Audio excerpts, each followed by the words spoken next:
30 Odd Minutes is sponsored in part by Digital Dowsing. Who are you powered by? For the next 30 minutes, we will explore the unexplained. From mysteries beyond our galaxy to ghostly phenomena in our own backyard. We will dive into our psychic abilities and explore everything from conspiracies to the just plain weird. Welcome to 30 Odd Minutes. If the truth is out there, we will find it. But only by sheer accident. Hey! Woo-hoo. Welcome to 30 Odd Minutes. I'm so glad you're here. I'm so glad you guys are here. On the mothership, we have set this sucker down, crashed it, if you will. Right here, you know what's behind me? Looks kind of nondescript. Do you see it? Yeah. The guy in the SUV on the ridge kind of worries me. Yeah, you should be. But we're cloaked. This is Area 51, right near Groom Lake in Nevada. Super top secret. And so, but, you know, we're a spaceship. I actually think we're right at home here. If we're going to park the ship someplace, this is the place to do it. This is it. So how are you guys? Don't tell them. Excellent. Doing Excellent. fine. Good? It's a little warm outside the ship, but air conditioning's working in here. Right. It's actually a little cold inside the ship. I know. Well, have some to of say. us wore a uniform. Some people are never happy, I guess. Okay. What if the Enterprise had to go through this? Probably. It's too hot. It's too cold. All right. Temperature is a big thing. I understand. All right. So what's going on? I don't know. What's going on with you? Are we saying greetings to people? We're saying hellos. Let's say our hellos. We're going to say hello to Windsor Community Television Station in Connecticut. Now, guys. Great little town. Great little town. However, do not touch your remote control. Don't touch that dial. We control the horizontal, and as soon as we figure out how to control the vertical, you are in a whole lot of trouble. Okay, but no, seriously, thank you so much for watching. Did that like a minion. You like that? They're so cute. They are. I will take that as a compliment. The minions Thank are you. great. They are. Yeah. Windsor. Thank you, Windsor, for watching. There's an airport there. Yes. Where there's airports, there's often UFO sightings. That's true. We will buzz the tower. We've been there. Right after the show, we will buzz the Pattern tower. is full, Ghost Rider. Too bad. Too bad. All right, so we're talking about UFOs, which means technically things tend to go wrong on these shows. We haven't figured it out why, but we have seen the pattern, right? Yeah. But our fingers are crossed. And we're talking about Area 51 and other secret places. And when you've got secrets, what secrets are you keeping? Those are some of the questions we're going to ask tonight. It's the question we asked Dr. Drek. Take a look.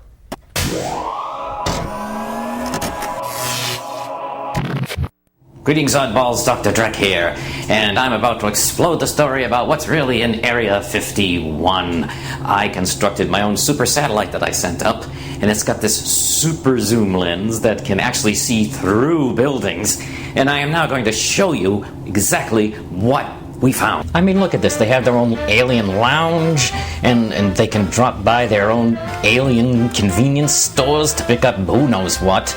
My God, they even have their own nightclubs. And this is what they call shopping for antiques. They just buy up some of our old cars. Area 51 is a vacation resort for aliens. You know, there's a lot of places in this country that aren't what they seem. But I also know from good sources that these aliens like to ski. They like our sport of skiing. So if you were ever up in, Vermont, New Hampshire, any of the mountains, and you're skiing, and you see a skier whiz by, you take a good look at them because they may be an alien. Don't forget, keep watching the skis. Keep watching the skis. Oh, I think that's one now. Hey you, I want a sample of your DNA. I'm glad Drek's on top of that stuff. What does it mean, Andrew? Oh, I think that's a reference to the classic The Thing from Another World. Oh, that is I think that's one of Drek's favorite. I think he thinks it's a documentary, though. I'm so glad you explained it because I have no idea what he was talking about. This is why the crew's here. All right, let's get to it. Let's jump in. Area 51 is infamous. Officially, it doesn't exist, but anyone with access to Google Maps can find it. As one high-ranking official put it, Area 51 does not exist, but if it did, that would be a good place to test new military technology. Of course, every government needs hidden bases to test experimental aircraft, weapons, and other secrets they don't want other countries or even their own citizens to know about. But are those secrets as mundane as weapons technology, or do they run much deeper, much more paranormal than anyone would guess? Tonight's guest is here to discuss his research and his new book, Beyond Area 51, The Mysteries of the Planet's Most Forbidden Top Secret Destinations. Are there aliens living by the thousands inside hollowed-out mountains? UFO hangars underground? To help us answer those questions, please welcome back to the mothership, live from Boston, Massachusetts, Mack Maloney. Yeah! Thank you. Mack, good to have you back. How have you been? Thanks. Doing well, thanks. All right. Mack, what happened to areas 1 through 50? Good question. Actually, the only reason they call it Area 51 was that in the late 40s, the Atomic Energy Commission that used to test nuclear weapons out in the Nevada desert just parceled up the state and just arbitrarily called it Areas 1 through, I think, 98. And when the Air Force was looking for a place where they could test their secret airplanes without any prying eyes from civilians and so on, they just picked Groom Lake, which just happened to be called Area 51, and the name Area 51 stuck. Totally stuck. And it's entered into pop culture, to be sure. And here's the thing about Area 51. Everybody knows it. Everybody's heard of Area 51. Movies, books, your own book, of course. The name comes up again and again, and it's become synonymous with secrets. It's become synonymous with secrets, and then legends have grown, as they will. And this is one of the things I enjoyed about your book, is that you explore the legends, what we do know, what we don't know, and you debunk a lot of stuff. And we'll get to that in a second. But let's start with Area 51, and then quickly we'll move out to other parts, because of course this is not the only hotspot on the Earth where there's secret stuff going on and where things are being developed, and allegedly where crashed alien craft are being kept. So how did Area 51 become so infamous so quickly? Well, it's been out there for quite a while, and Right. they do legitimately test, secret aircraft and mostly spy aircraft.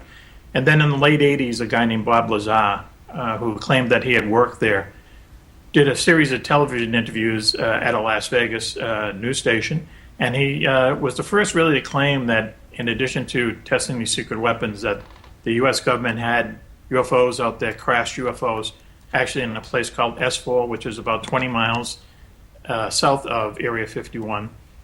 And he's really the person who kind of put it on the map, literally, because, before then, not many people had heard about Area 51, but after he came out and after that connection with UFOs was made, then, as you say, it became, the most well-known secret base in the world. Right.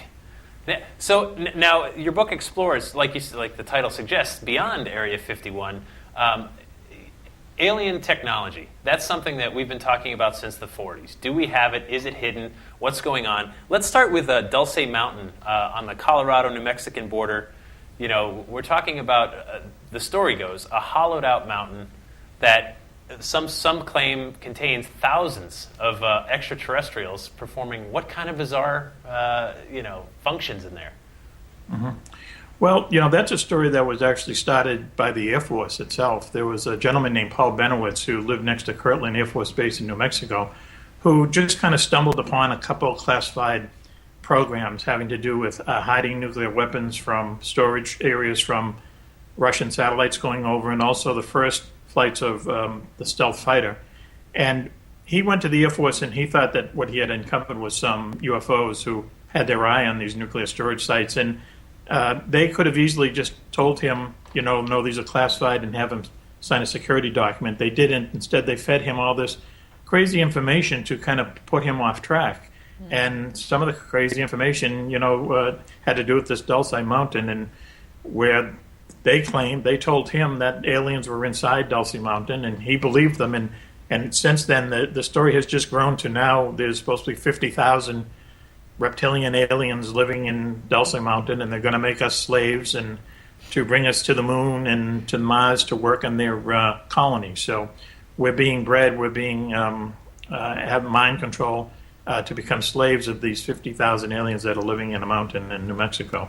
It sounds crazy, but a lot of people believe it. A lot of people in the UFO community believe it. I mean, your book too. You even call it out. You say, okay, this is getting ridiculous. The story does get to be kind of way out. I mean, but do you believe we have living aliens? Let's say that. Do you think there are living aliens anywhere in the United States that are under lock and key?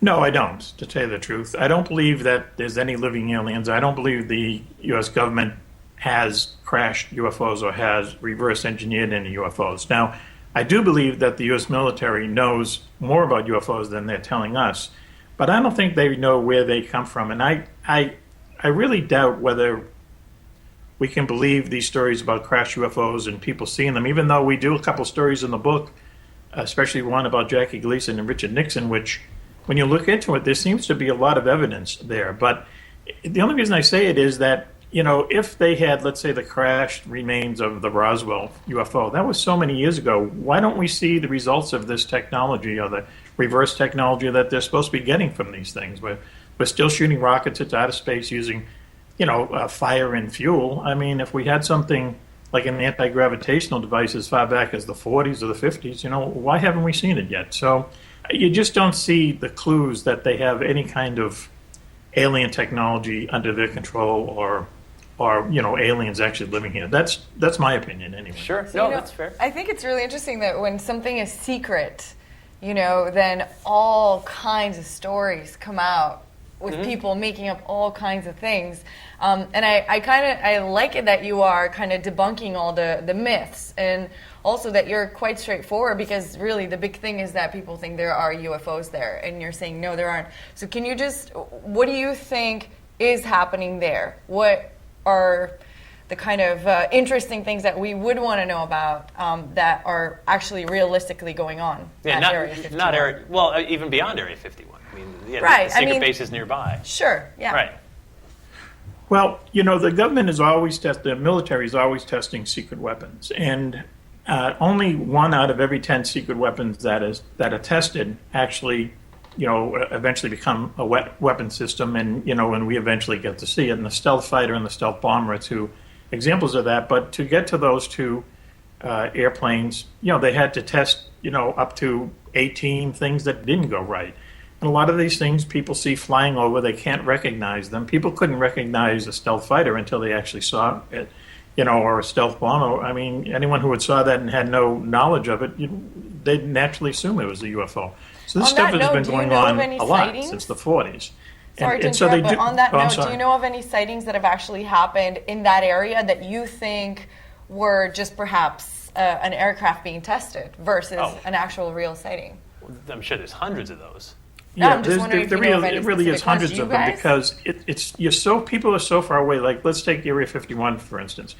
The closest place civilians can be to Area 51 is like 45 miles away now, and so what they're seeing is just lights in the sky, and they might be acting very peculiar because maybe, who knows what kind of technology they have in airplanes these days. We won't know it for maybe another 10 years. So seeing peculiar lights over these places is not unusual, and I think just a lot of people just naturally assume that there's the government testing UFOs as opposed to there's the government testing a secret airplane that we'll never see. Right. Matt, I know you wanted to respond. The thought about have we seen some of this reverse technology? Well, it's the equivalent of a caveman being confronted with an F-16 as to what would a caveman know what to do with, say an ejection seat out of an F-15 or something. So the fact that, something crashed and we're not seeing any usable technology out of it is not out of the realms of possibility. We don't have the mental capacity to possibly understand what the technology does. Yeah, possibly we haven't been able to do it. So the fact that you're not seeing anything is a moot argument, at least in my book. All right. So Matt, you think... That's true. I can understand that, but on the other hand, the caveman probably has been working on the F-16 for 40 or 50 years with the brightest minds in the world, supposedly, if you want to believe those stories. So, I agree with you. There could be something that we have absolutely no idea where it came from, what it does, how it was built, and we can't use it. But what I'm saying is that the UFO community is the couple continuously saying that we have reverse engineered technology from alien spacecraft, and I just don't see it. So you brought up Jackie Gleason and President Nixon, and that's interesting to me because Various presidents, Jimmy Carter, of course, had a UFO sighting. Bill Clinton went on record once saying, if Even they're out there, Gerald Ford was interested in the phenomena. If they're out there, I'd like to know. Yeah. And various presidents have made reference. And here's a picture of Jackie Gleason, of course, with Richard Nixon. The two are friends, golfing buddies. And Gleason has an interest in UFOs. And you say, what happened after that? What happened when Nixon heard Gleason, had an interest in the, ETs? Well, you're right. Jackie Gleason had such an interest in UFOs that his house in upstate New York was shaped like a flying saucer. He had 2,000 UFO books that his family donated to the University of Miami after he died. Nixon found out that, you're right, they were golfing buddies, and they found out about he found out about his interest in UFOs. And as the story goes, one night Gleason lived south of Miami, and Nixon had a house in Key Biscayne close by. And one night, Nixon came by Gleason's house, picked him up, brought him to Homestead Air Force Base, brought him into a heavily guarded hangar, and as the story goes, showed him pieces of a crashed UFO and also the bodies of its crew. Now, and then, this experience supposedly left Jackie Gleason shaken for weeks. Now, it just sounds, kind of outlandish, but when you get into it a little bit, you find out things like, people say, well, why would Richard Nixon be driving around alone in a car, without the Secret Service? Right. Well, it turns out he gave his Secret Service detail the slip all the time. Sure. He hated being guarded, believe it or not. Then people say, well, why would even Richard Nixon and Gleason be friends? Because they seem to be opposite, even though they were golfing buddies. But, it turned out that they were very close friends. And then Gleason's wife gave an interview to a magazine. They were separated at the time, basically telling the reporter exactly what happened to Gleason that night. And when Jackie found out about that, he called her up and he divorced her. So there's a lot of kind of, let's say they were dotted lines of evidence. They seem a little bit, they seem more like threads these days. Sure. If you look into the story, it has some things that, are interesting, let's say.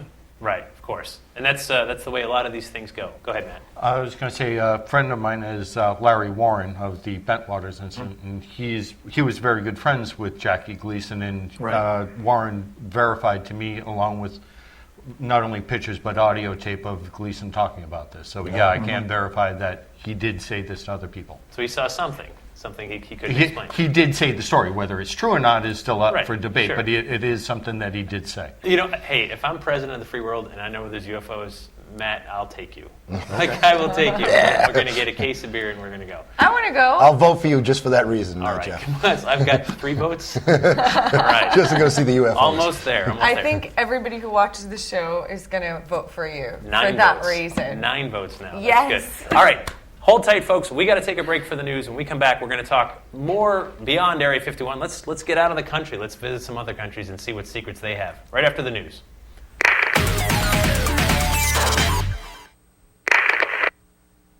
Some new photographs of Bigfoot have appeared on the internet.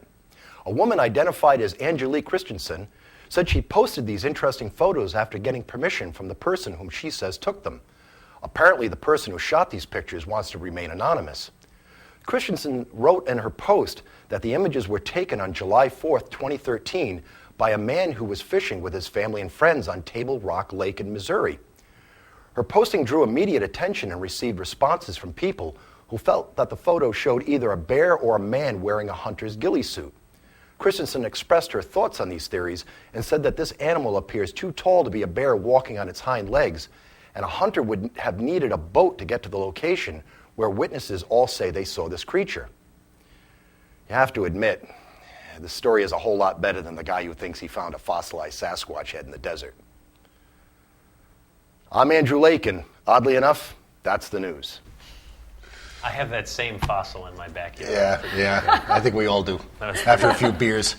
All right, let's quick finish up on Dulce Mountain. Matt, you've got a story from the 70s? What happened? A guy by the name of Thomas Castillo was said to have encountered these creatures and got into a battle and lost some fingers, and there were a number of people that were reported missing, some of them military that were later confirmed to be missing. I met Tom years ago at a conference, and I want to know what our guest has to say about it. Do you know about that event, Mac?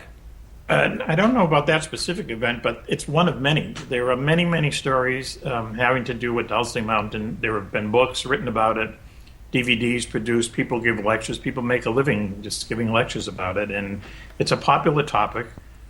But there's just zero evidence that anything is going on there, and especially when you trace the story back to, a deliberate disinformation campaign put on by the Air Force Security Office at Kirtland Air Force Base. I mean, they started these rumors, and and that's been proven. So I just think that anyone who chooses to believe them should really kind of sit down and consider where they came from. Right. And what do you think what's the benefit to the Air Force and the armed forces to keep these stories of UFOs and aliens? I mean, wouldn't that make these places more interesting? Make people like us, go camping in mountains and bring in binoculars and things like that? Well, yeah, but yes, they are. But the thing is that they're intelligence projects. They're famous for disinformation and deflection. Sure. And very quickly, I'll tell you, that Bob Lazar, I mean, people are convinced now that he was a disinformation agent. In fact, he has a company now that deals with the Defense Department. And they think that the whole story behind that was he wanted to get the Russians interested in Papoose Lake, which is where this S4 is supposed to be, where this UFO base is supposed to be, and kind of not have their satellites go over Area 51 so often. And sure enough, after he came up with this information, the Russians started redirecting the satellites over Papoose Lake, which really nothing was there or is there. But this gave the people at Area 51 a break from having to move in secret airplanes into the hangars every time that Russian satellites went over. So it could be just something like a logistics reason they do stuff like this. But Right. it is Makes proven so that much sense. in intelligence programs, they do, have deflection and disinformation are usually part and parcel of what they're trying to do. So it'd be no different with UFOs, I don't think. Sure. Go ahead, Matt. Oh, well, I'm just going to make the point that, Lazar also videotaped a lot of these tests with John Lear, who we all know used to work for the company, and was part of, a large investigation, him, Bill Moore, and all of these others. Now, Bob's actually a friend of mine, and I've known him for years. Do you think he's legit? I think he does know stuff. Whether he's actually working inside or outside may still be determined, but Okay. Maybe he's part of this disinformation. Well, right. Inside or outside. Yeah. Right. Yeah. Sure. I'm just saying, I'm mentioning that he brought this information out with somebody that we know works for intelligence. Right. Right. Right. No, it's fascinating stuff, and the webs we weave get more and more Exactly. complex. Yeah. Let's leave the country. We've spent a lot of time in Nevada, right? And there's so much more to cover. Of course, the U.S. isn't the only place with secrets. And what I love is when sometimes they line up with ancient things. For example, over in Scotland, Roslin Chapel, which of course we know it as Knights Templar and connections like that, even a Holy Grail reference or two, but also a UFO hotspot, Mac. Yeah, that's true. And I was surprised to find this out. I had heard that they see a lot of UFOs in Scotland, and it turns out that per capita, more UFOs are seen in Scotland than any other country in the world. And most of those are seen in this area called the Falkirk Triangle, which is south of Edinburgh, the capital of Scotland. And in this particular area, people not only see UFOs, but they see men in black, they see lights coming out of caves, they see like werewolves and so on. It's one of these so-called thin places where odd things are supposed to happen all the time. And as it turns out, people who live in the Falkirk Triangle win the Scottish lottery more than any other any other residents of Scotland. So something's going on there. And in the middle of it is Roslin Chapel, which was made famous by the Da Vinci Code and Dan Brown. It was built in 1200s, and it was supposed to have, it has some kind of very, very secret but definite connection to the Knights Templar.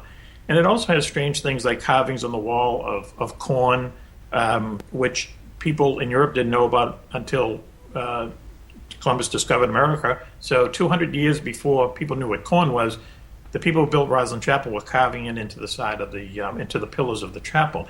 There's a DNA helix at one of the pillars. Just a lot of very strange things in this chapel, and it just happens to be right in the middle of a place where people see UFOs on a really regular basis.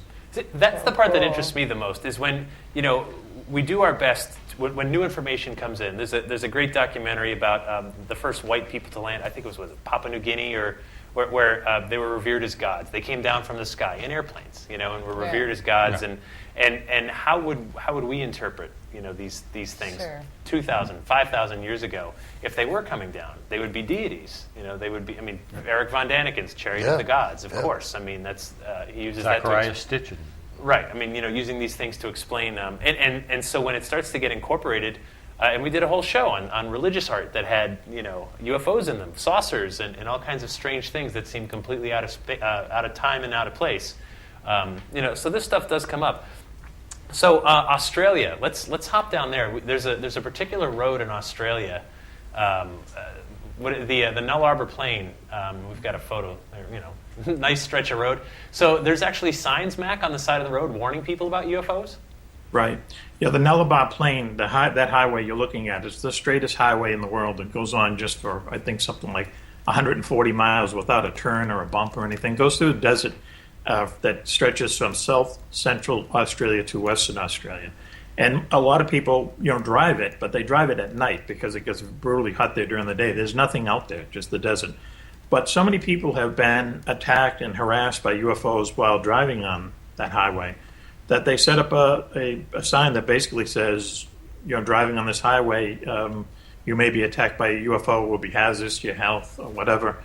And the interesting thing is that there's a secret base very close by there called Woomera. It's closed now, but the British had set it up to do atomic testing there in the early 50s. And as soon as they started testing their atomic weapons on stolen Aborigine land, by the way, these really kind of belligerent UFOs showed up and started buzzing cars. They started shutting off the electricity at this base and so on.